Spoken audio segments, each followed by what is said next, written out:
s'efforcer proprement, avoir les yeux fermés sans tâcher jamais de les ouvrir, disait Descartes, que de vivre sans philosophie.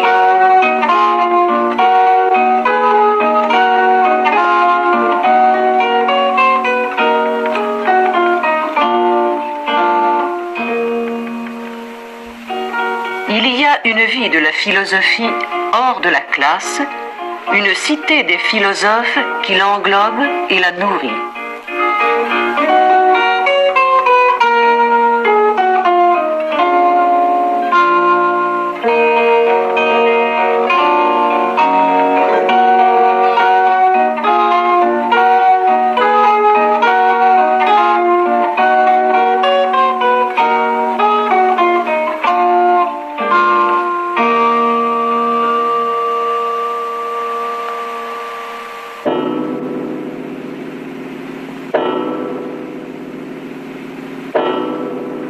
Non, je n'emploierai pas le mot erreur. Ça me paraîtrait presque grossier de parler d'une erreur à l'intérieur d'un système philosophique. Il me paraîtrait, si vous voulez, difficile, par exemple, dans une classe de philosophie, de dire, ben voilà, Descartes s'est trompé sur le doute, ou Descartes s'est trompé sur l'exemple. Bon, je ne pense pas que la réfutation d'un philosophe par un autre philosophe, bien qu'ils aient prétendu se réfuter les uns les autres, la réfutation d'un philosophe par un autre philosophe est quelque chose qui ait beaucoup de sens, je ne crois pas. Alors, est-ce que vous considérez qu'il n'y a pas de vérité philosophique? Vous allez nous scandaliser, là. Oh, je ne pense pas que je vous scandaliserai, vous, personnellement. Mais je dirais, il n'y a pas de vérité philosophique. La philosophie n'est pas un genre de spéculation dont la valeur puisse être mesurée par le vrai et le faux. Alors, qu'est-ce que c'est, la philosophie? Mais la philosophie, parce qu'on ne peut pas dire qu'elle est vraie. Cela n'entraîne pas qu'elle soit un jeu purement verbal ou purement gratuit. La valeur de la philosophie est autre chose que la valeur de vérité, laquelle valeur de vérité ne peut convenir expressément que à la connaissance scientifique. Moi, je suis tout à fait d'accord avec ce que tu as dit, tu sais, sur la vérité. Il n'y a pas de... Parce que peut-être autrefois, on pouvait parler de vérité en philosophie et de vérité en science, dans la mesure où les sciences existaient. Aujourd'hui, c'est irréversible, et il y a vraiment deux vérités, au pluriel, que dans la mesure où il y a des sciences, où on les établit, et il n'y a aucune contradiction entre ce que tu as dit, qu'il n'y a de vérité que scientifique, et ce que j'ai dit, qu'il n'y a pas d'erreur, hélas peut-être, en philosophie. Oui, il n'y a pas de contradiction, et pourtant ce n'est pas tout à fait la même chose de dire il n'y a pas d'erreur en philosophie, et de dire il n'y a pas de vérité philosophique. D'abord, il n'y a pas d'erreur en philosophie, ça flatte tous les philosophes. Mais il est bien certain que là où il n'y a pas d'erreur, il n'y a pas non plus à proprement parler de vérité. Il y a une errance, mais il n'y a pas de... Tout à fait d'accord. De sorte que je suis aussi, moi, tout à fait persuadé qu'il n'y a pas de contradiction. Et d'ailleurs, il me semble que j'avais dit que si il n'y a pas de vérité philosophique, je n'avais pas pour autant voulu dire premièrement qu'un philosophe n'a jamais à se préoccuper de savoir ou non s'il dit la vérité, et deuxièmement que la philosophie n'est pas pour autant étrangère à une recherche concernant la nature ou le sens ou l'essence, comme tu dis, de la vérité. C'est ça. Moi, je pense qu'il faut faire la différence, comme nous le disions tout à l'heure, il faut faire la différence entre la vérité et le problème de l'essence de la vérité qui n'est pas du type de la vérité scientifique. Tout à fait d'accord. L'essence de la vérité est d'un autre ordre, de même qu'on a dit que l'essence de la technique n'était pas technique. Oui.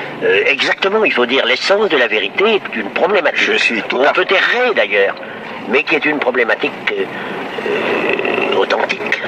Oui. Par rapport aux vérités spécialisées des sciences actuelles. Aujourd'hui, les vérités scientifiques sont essentiellement culturelles, Oui. et non plus rien de cosmologique.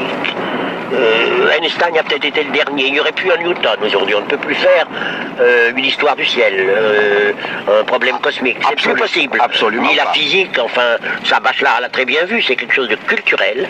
Et le mot cosmique n'est employé par Bachelard que en ce qui concerne la poésie, En ce jamais qui concerne la science. l'imaginaire et jamais en ce qui concerne Alors, le il rationnel. reste aux philosophes un sens de la totalité que nous ne pouvons absolument pas évacuer dans notre vie. Non, c'est la définition même de la philosophie. Exactement. Plus la science deviendra culturelle et moins cosmique, moins totale, plus il y aura besoin d'une philosophie pour rassembler les hommes et pour...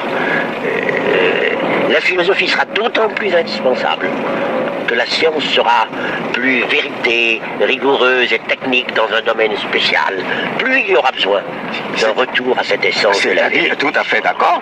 La philosophie a toujours été une lutte pour la clarté, pour la clarification, pour la cohérence. Et à ce titre, c'est une œuvre de langage particulière et privilégiée.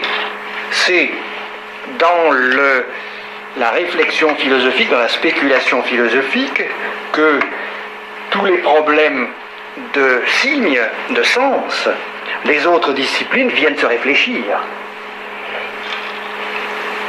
L'histoire de la philosophie nous montre que la philosophie a toujours été une lutte contre les malfaçons du langage, contre les questions mal posées par piège de langage, et par conséquent, elle est en lutte avec son propre langage.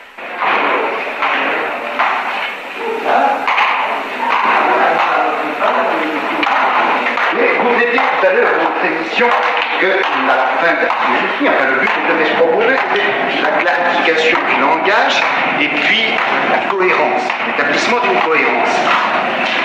Et dans le reste de votre émission, vous avez parlé du polysémantisme fondamental du langage. Est-ce qu'il n'y a pas là, pas une contradiction, mais une certaine opposition qui recouperait un peu l'opposition apparente qu'il y avait entre l'émission de Canguilhem et celle d'Hippolyte. Hippolyte disant qu'il ne pouvait pas y avoir d'erreur en philosophie, et puis Canguilhem disant qu'il n'y avait de vérité que dans la science. La science étant du côté de la cohérence et la philosophie peut-être du côté de la polysémie. Oui, je pense que cette contradiction doit être introduite à l'intérieur du travail philosophique. Car la cohérence, je ne dirais pas que c'est un but, mais c'est le moyen obligé, le chemin de passage imposé à la philosophie et qui la sépare entièrement de la poésie, disons.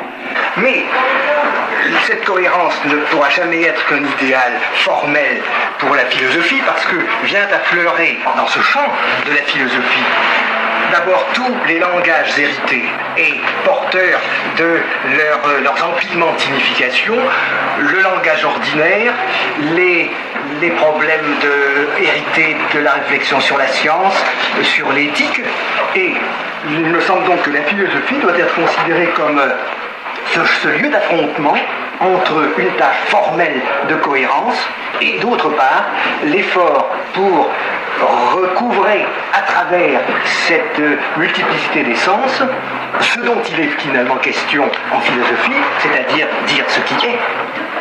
C'est-à-dire que le polysémantisme serait du côté soit alors de l'ontologie, soit des contenus culturels livrés et transmis par l'histoire. Et puis, la cohérence serait du côté de la forme même du discours. Oui, quand nous parlions tout à l'heure de communication, cette communication avec soi et avec autrui, c'est le plan formel du discours, mais je ne pense pas qu'on puisse définir la philosophie par sa propre formalité. Il me semble que la philosophie nous ramène à la question beaucoup plus primitive, à la question en somme primordiale, la question, disons, d'Aristote. Qu'est-ce qui est ?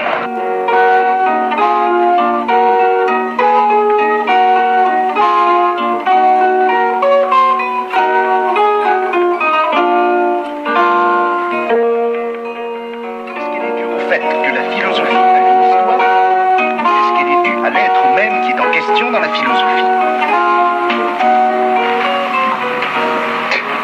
Vous avez déjà parlé de la question entre vous, je suppose. À mon sens, Il y a trois questions liées les unes aux autres dans la question qui nous occupe aujourd'hui, dans le problème qui nous occupe aujourd'hui. La première question, le premier point, c'est la contradiction apparente, je dis bien apparente, entre la proposition d'Hippolyte, il n'y a pas d'erreur en philosophie, et la proposition de Canguilhem, il n'y a pas de vérité philosophique. D'ailleurs, la proposition d'Hippolyte a été interprétée par certains. Le philosophe ne se trompe jamais. Je pense que ce n'est pas tout à fait ça qu'il a voulu dire.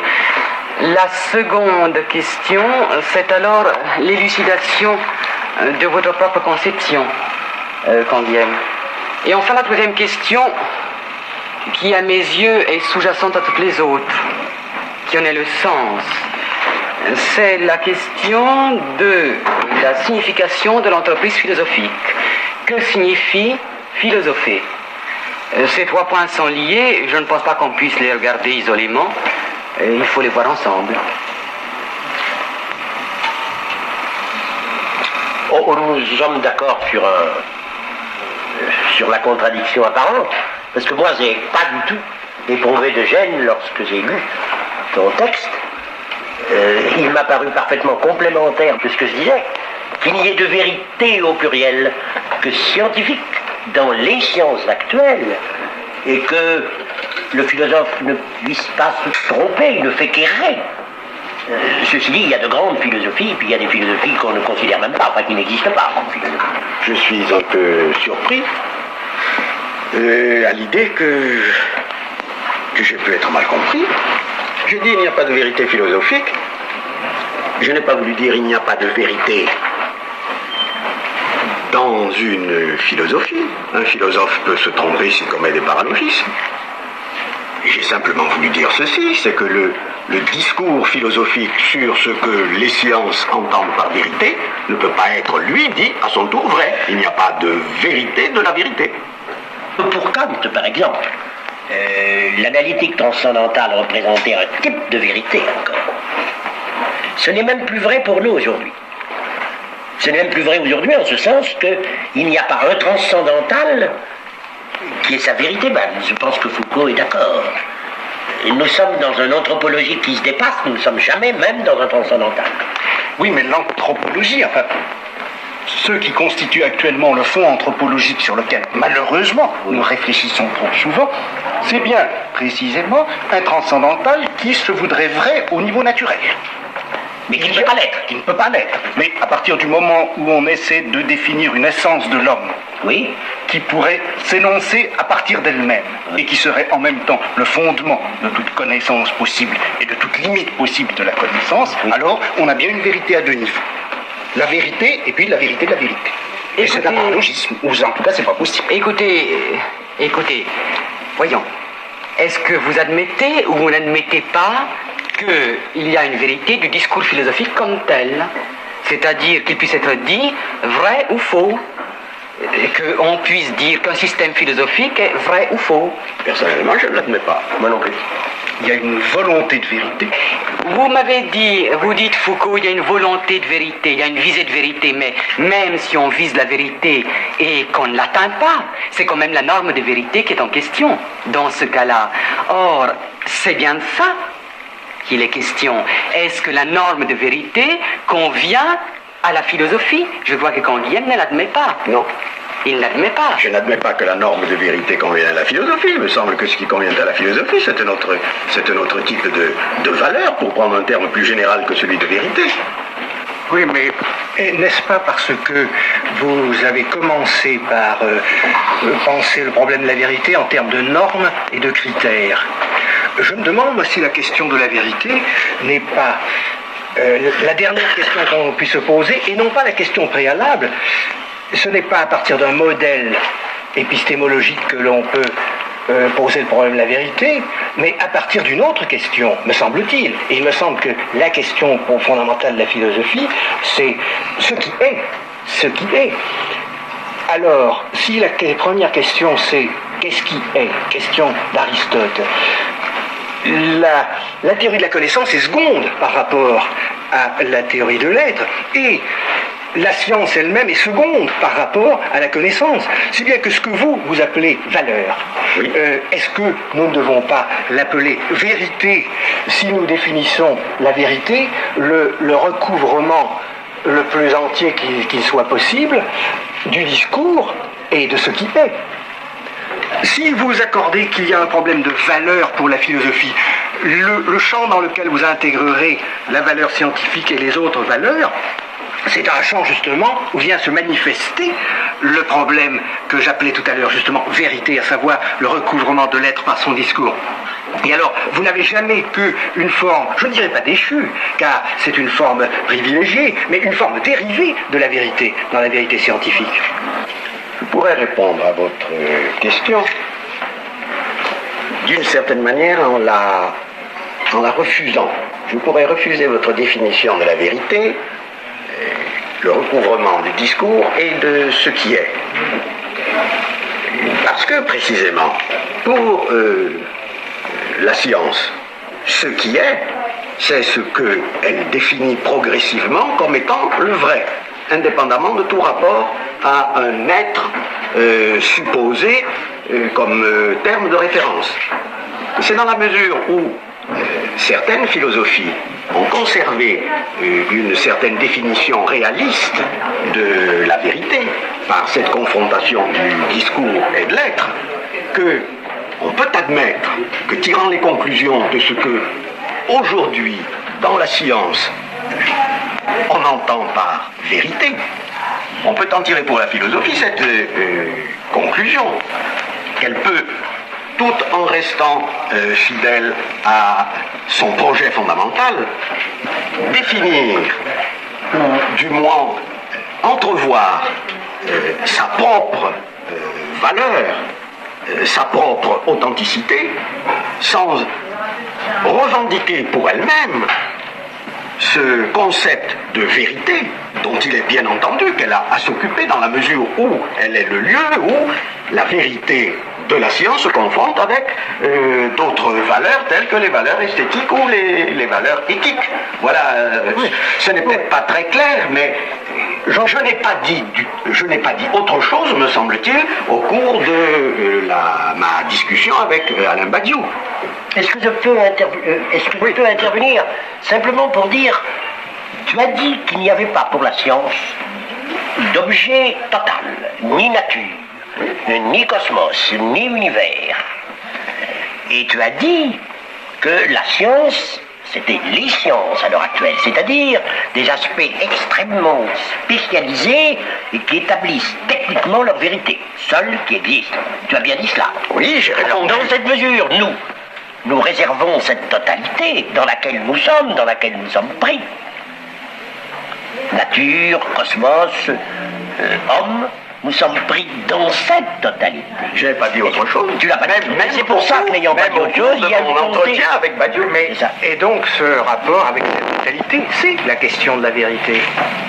C'est la question de la vérité. J'entends bien que dans ces formes historiques, elles sont contemporaines de certaines formes de science, que donc des énoncés philosophiques sont eux aussi frappés de vieillissement en tant qu'ils sont corrélatifs d'un état des sciences. Mais la question même, à savoir que je suis dans ce qui est et que j'éprouve à la fois ma situation, j'y ai des projets et que dans ce rapport entre une situation et un projet, je déploie une certaine lumière dans lequel un discours est possible, c'est là le réseau de la vérité. Parce que si nous n'appelons pas cela vérité, mais nous l'appelons valeur, le rapport entre les différentes valeurs en jeu dans notre existence d'homme va se trouver entièrement coupé de cette question de la totalité.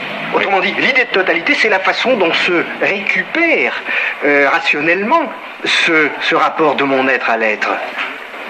Oui, d'ailleurs, il me semble que je ne vous ai pas dit, mon cher Badiou, autre chose. Quand j'ai dit que la totalité, ce n'était pas du côté de la nature ou du cosmos ou du monde que nous la trouvions, mais que c'était précisément l'affaire propre de la philosophie.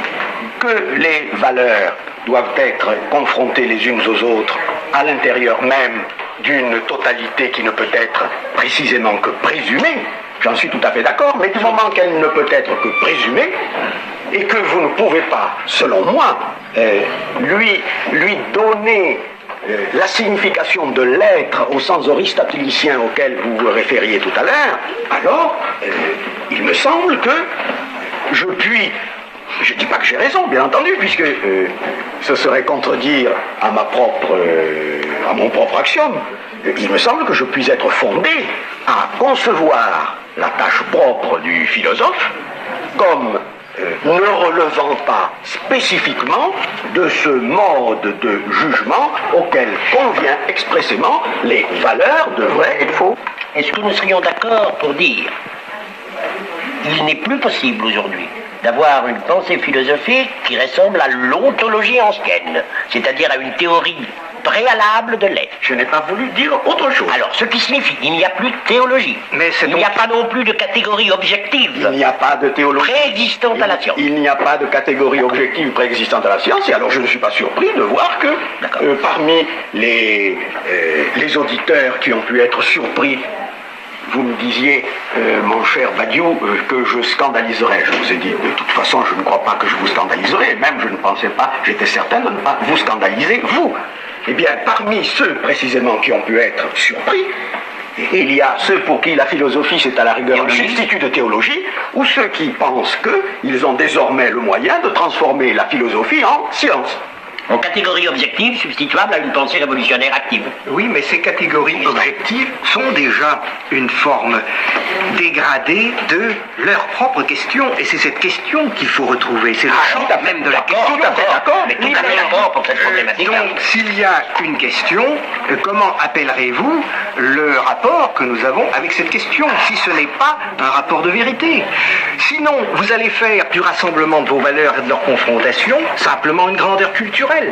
Mon cher. Or, les cultures font apparaître certaines combinaisons de valeurs, précisément, et les cultures sont le milieu historique de la confrontation des valeurs. Mais ce dont il est question lorsque nous disons avec Descartes, et le Descartes du cogito, je suis, donc la question qui est impliquée dans la question je suis, cette question-là n'est pas liée à l'histoire d'une culture. Elle est d'une autre dimension. Elle est peut-être d'une autre dimension, mais si vous me permettez, vous me dites, est-ce que ce rapport de la question que suis-je à l'être, est-ce que je ne peux pas appeler cela vérité? Je répondrai, je ne peux pas appeler vérité une question, je pourrais à la rigueur appeler vérité une réponse. Oui, c'est la question de la vérité. Mais l'essence, quand Willem m'a accordé tout à l'heure l'essence de la vérité, je n'ai pas dit le contraire.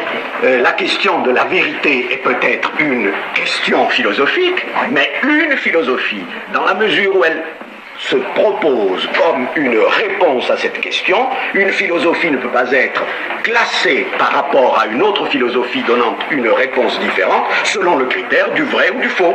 Autrement dit, personnellement, je ne peux pas dire que la philosophie de Kant est vraie, que celle de Nietzsche est une philosophie fausse. Il y a des philosophies ridicules, il y a des philosophies étroites, je ne connais pas de philosophie fausse.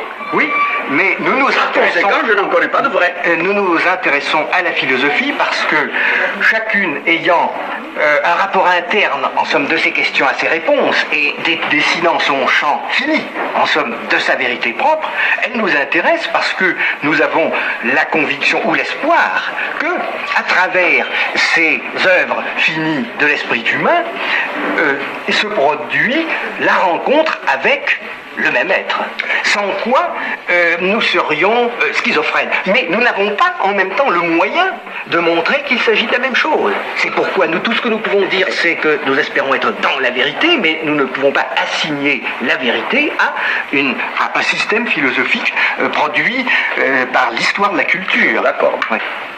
Je voudrais ramener la question sur un terrain peut-être plus élémentaire et plus positif en même temps. Vous avez vous-même montré, en accord avec l'inspiration générale de l'épistémologie contemporaine, que la science ne découvre pas la vérité, ou ne révèle pas une réalité qui lui serait antérieure, mais qu'elle institue ou constitue à la fois, en somme, le problème de la vérité et les procédures effectives par quoi, partiellement, ce problème peut recevoir une série de réponses ordonnées. Oui. Vous accepteriez donc de dire que la science n'est pas ce à travers quoi l'homme découvre le vrai, mais que la science est historiquement la forme culturelle qui, en quelque sorte, institue sur un terrain valable le problème du vrai. Si vous admettez que l'homme est, en somme, historiquement producteur de la vérité, sous la forme de la pratique scientifique, alors, comme pour toute production, se pose le problème de la fin ou du télos du produire. Et par conséquent, je serais assez d'accord pour dire que d'une certaine manière, la philosophie s'interroge non pas sans doute sur... Plutôt, la philosophie n'est pas comme telle une production de vérité, mais elle s'interroge sur la fin ou sur la destination de cet événement producteur particulier. Il me semble que nous l'avions dit au cours de notre entretien. Je crois avoir dit, autant que je me souvienne, que la question de la possibilité de la science n'était pas une question scientifique, le pourquoi des mathématiques n'était pas une question de mathématiciens. La science constitue la vérité sans finalité de la vérité. Sa finalité, c'est la vérité, mais il n'y a pas pour la science la finalité de la vérité. Et alors la finalité de la vérité, l'interrogation sur la finalité de la vérité, c'est-à-dire ce qu'on peut en faire par exemple dans une pratique, ce qui a toujours été une question fondamentalement philosophique, ce qu'on peut en faire dans une pratique, cela est précisément philosophique. Mais il me semble que toute la philosophie moderne, surtout depuis Kant, est caractérisée par ceci, c'est que la connaissance de la vérité n'est pas suffisante pour résoudre la question philosophique totale. Non, mais est-ce que tu m'accorderais que nous sommes, les sciences parlent un langage techniquement proche d'un langage univoque et constituent seules des vérités au sens strict du terme. Oui. Seulement, ce langage qui a un certain code, c'est-à-dire qui est institué à partir de certaines conventions expresses. Ce langage qui a un certain code est lui-même lié à un langage naturel. Le seul dont nous ne partirons pas de données, nous partirons d'un langage naturel, qui était sans doute spontanément ontologique avant la philosophie, qui ne peut plus l'être aujourd'hui, mais qui n'en reste pas moins le langage naturel, lequel est à lui-même son propre code, tandis que tous les autres ont un code par rapport à ce langage. Il reste donc un certain lieu où se rencontrent tous les problèmes techniques de vérité qui sont découverts par les sciences de plus en plus culturelles et spécialisées, lieu d'où on part et lieu où l'on retourne. Et si j'osais, je dirais, et j'espère que les professeurs de philosophie ne m'en voudront pas, que la vraie philosophie aujourd'hui est obligée d'être une certaine vulgarisation, dans le meilleur sens du terme, j'entends par là, qu'elle est obligée de retraduire ce qui ne se traduira jamais de proche en proche, parce que même dans les intersections des sciences, c'est encore des sciences spéciales. On ne peut pas dire ni que la chimie biologique, ni que même l'information, ni que... Tout ceci, ce sont des spécialités, même dans les intersections. De telle sorte qu'on a mal compris ta pensée, on a cru que tu voulais dire qu'il y avait une vérité du scientisme, genre l'avenir de la science, ou genre Strauss. Mais pas du tout, au contraire, il y a des vérités. Et il y a un lieu où germe l'essence de la vérité, l'existence dans son projet total, de départ et de réduction. Et alors il me semble que par rapport à votre question, certes la philosophie a commencé avec la science, il y a un avant. Mais un jour, la philosophie, sous une certaine forme, s'est terminée pour donner naissance à une pensée philosophique d'autant plus indispensable. Mais il y a quelque chose d'irréversible. On ne peut plus refaire une ontologie comme Aristote. Oui, On On ne peut plus refaire une ontologie comme Descartes, mais enfin... Et en même temps, je puis parfaitement comprendre de quoi il était question dans les grandes philosophies du passé. Par conséquent, ce que ces philosophies cherchaient, et si l'on peut dire, reprenant votre langage, le lieu d'où elles partaient, le lieu où elles vont, n'est plus un lieu qui nous soit interdit ou fermé. C'est pourquoi l'histoire de la philosophie n'est pas l'histoire de la science. Vous disiez qu'il n'y a pas d'erreur en philosophie, mais on pourrait dire aussi qu'il n'y a pas de progrès.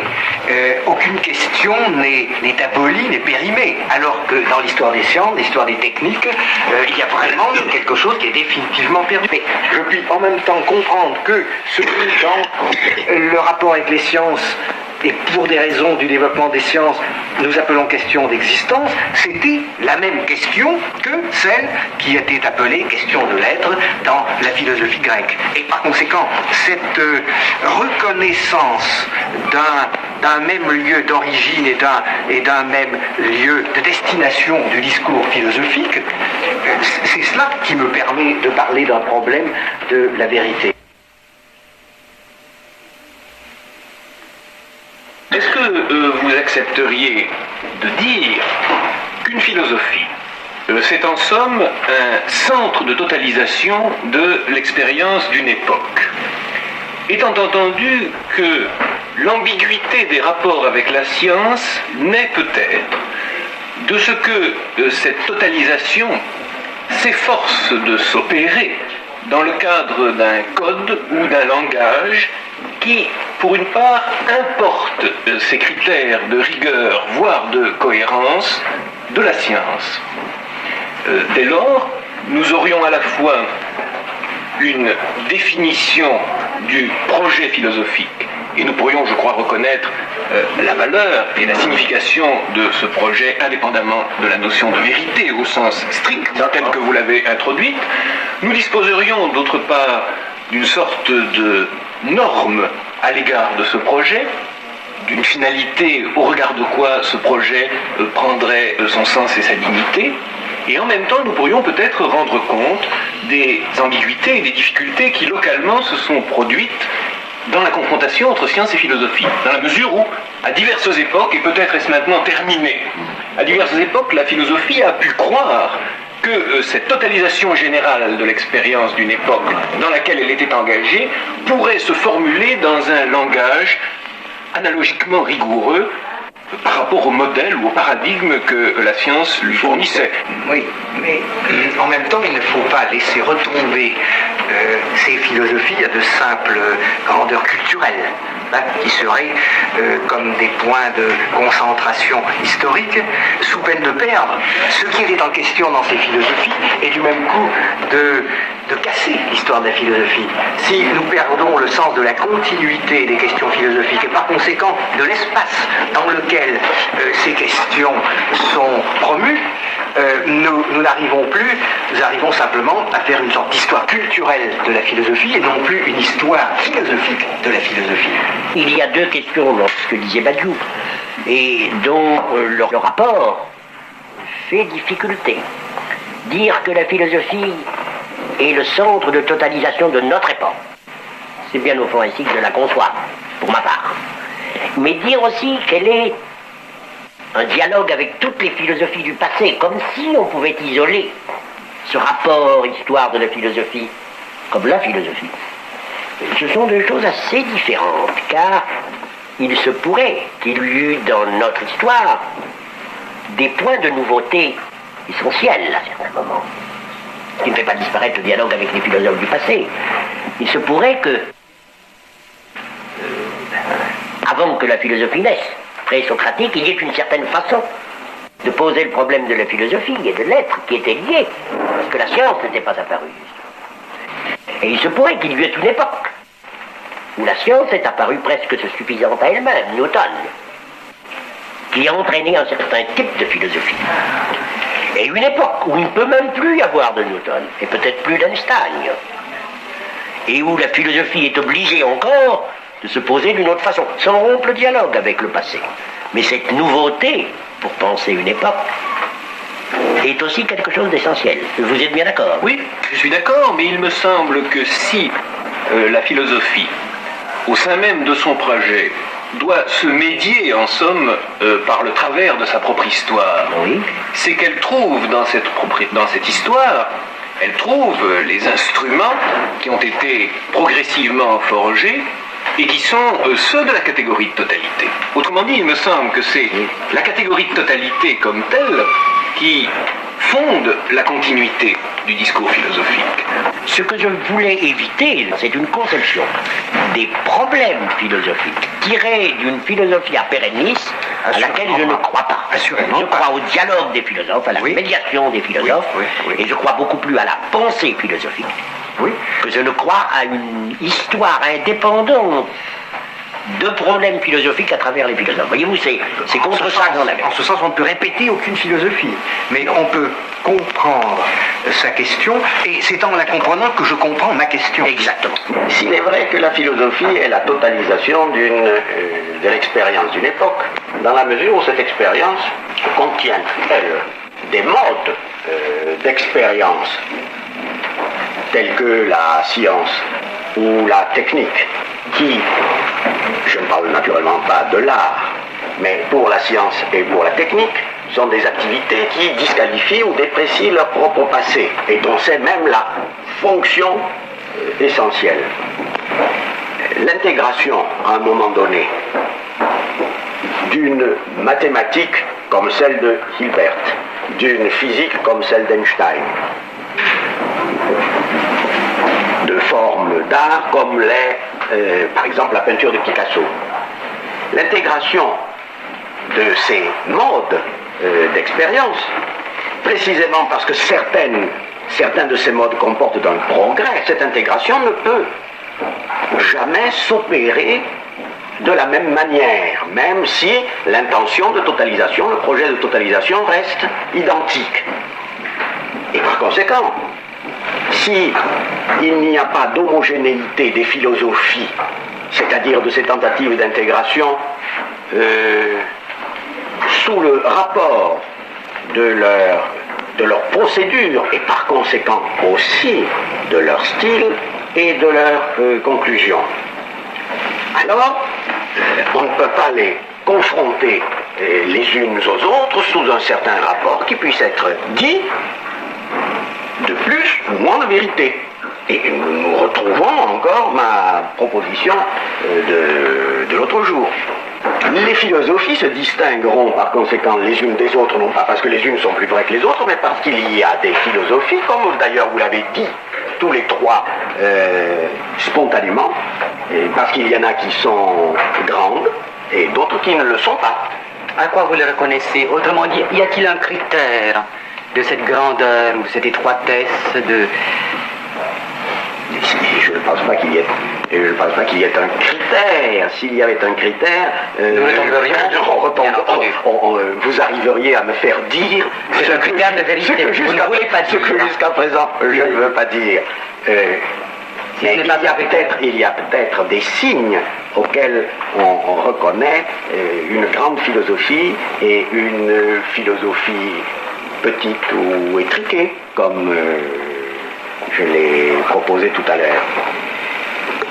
Si c'est vrai que la philosophie doit être la vulgarisation, en un sens non vulgaire, la vulgarisation, comme le disait Hippolyte, de tous ces codes différents qui sont adoptés par les sciences en voie de constitution, par toutes les activités de type culturel d'une époque donnée.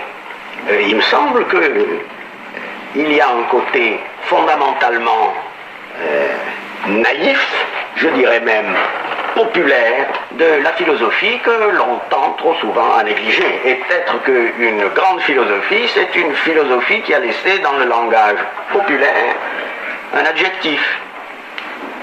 Platon a donné platonique, les stoïciens ont donné stoïcien, Descartes a donné cartésien, Kant a donné kantien, impératif catégorique.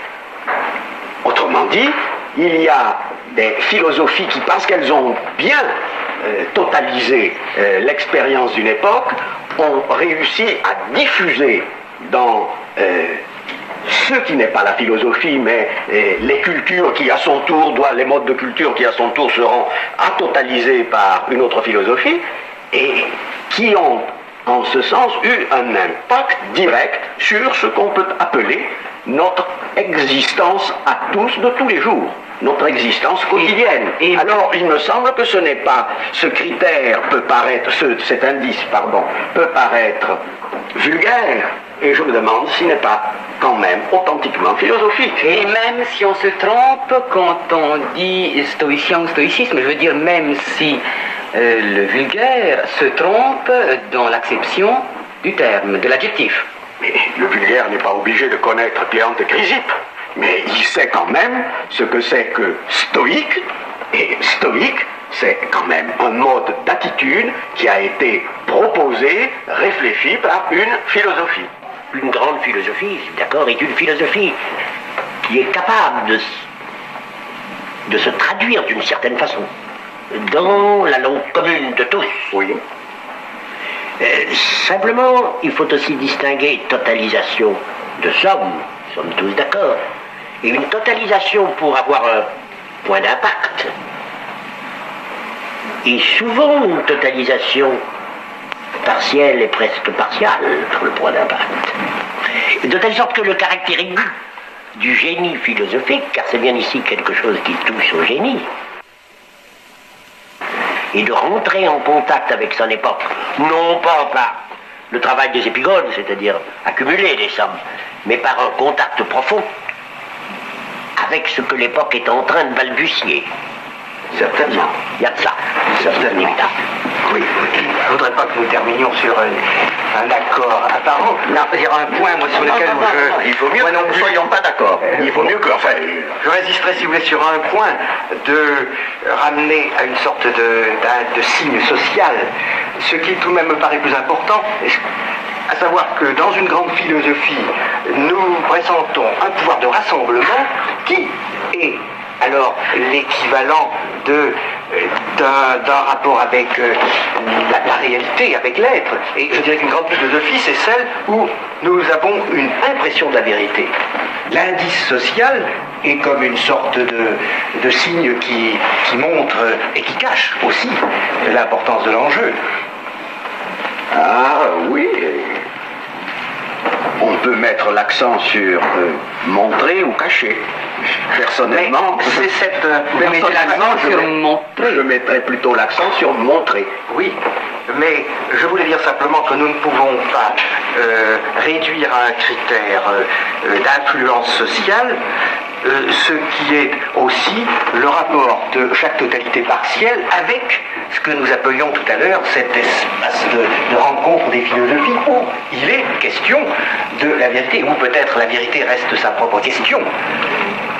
Mais cette présomption de vérité, c'est peut-être aussi ce que le sentiment populaire ressent parfaitement, que vraiment dans une grande philosophie vient à la parole ce qui est notre rapport varié dans l'histoire, mais fondamentalement le même. Je ne dis pas le contraire, et c'est pourquoi je préfère vous accorder le mot que vous venez de reprendre et dont je me suis servi, c'est-à-dire populaire plutôt que social. Je n'ai pas voulu parler d'un critère social, mais certainement d'une le populaire, pour moi, c'est le signe d'une certaine authenticité. Oui. Mais pour ma part, je ne voudrais pas séparer authenticité de vérité. Oui, eh bien, moi, il me semble que toute ma défense reviendrait à dire, je ne vois pas pourquoi employer le même mot et le même concept en deux sens différents. Mais vous, Alain Badiou, qui êtes professeur, quand vous définissez une philosophie comme un centre de totalisation de l'expérience d'une époque, est-ce que ça vous permet d'enseigner la philosophie? Qu'enseignez-vous sous ce nom? On n'enseigne pas, en tout cas, une philosophie au sens que revêt cette définition. Cela, ce serait donner un enseignement dogmatique qui procéderait effectivement à cette totalisation. Ce serait quelque chose comme le cours de Hegel ou un cours de philosophie scolastique. Par conséquent, au sens très rigoureux du terme, dans un enseignement élémentaire de la philosophie en tout cas, on ne philosophe pas.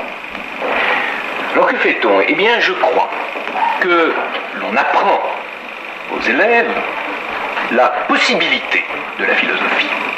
C'est-à-dire que par une série de détours, par l'examen des doctrines et des textes, par l'examen des concepts, par le parcours des problèmes, on leur montre qu'est possible un langage à travers quoi cette totalisation s'opérerait.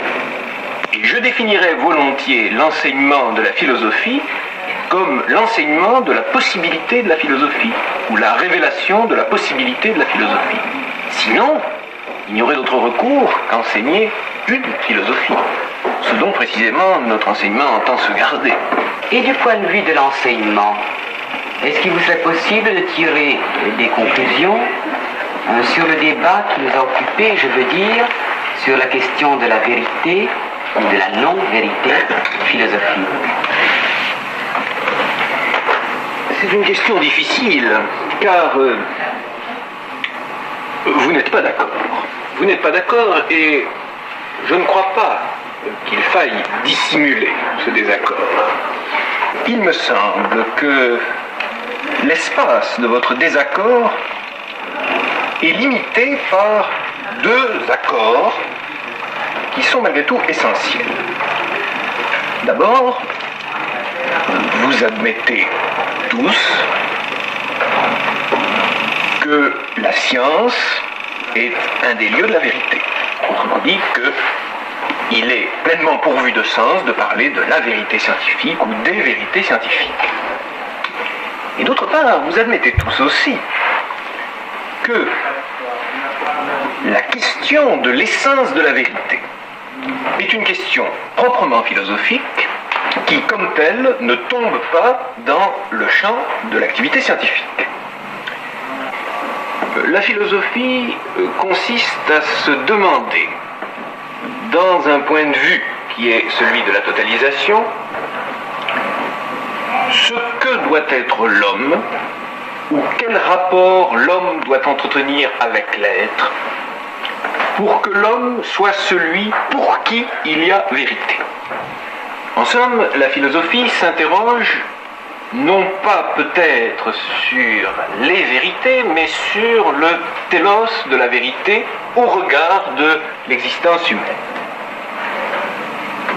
Cette définition, pour les uns, suppose que la philosophie même relève d'une sorte de connivence fondamentale ou fondatrice avec la norme qu'elle entend interroger, et qu'elle se tient, en somme, dans la lumière de cette norme.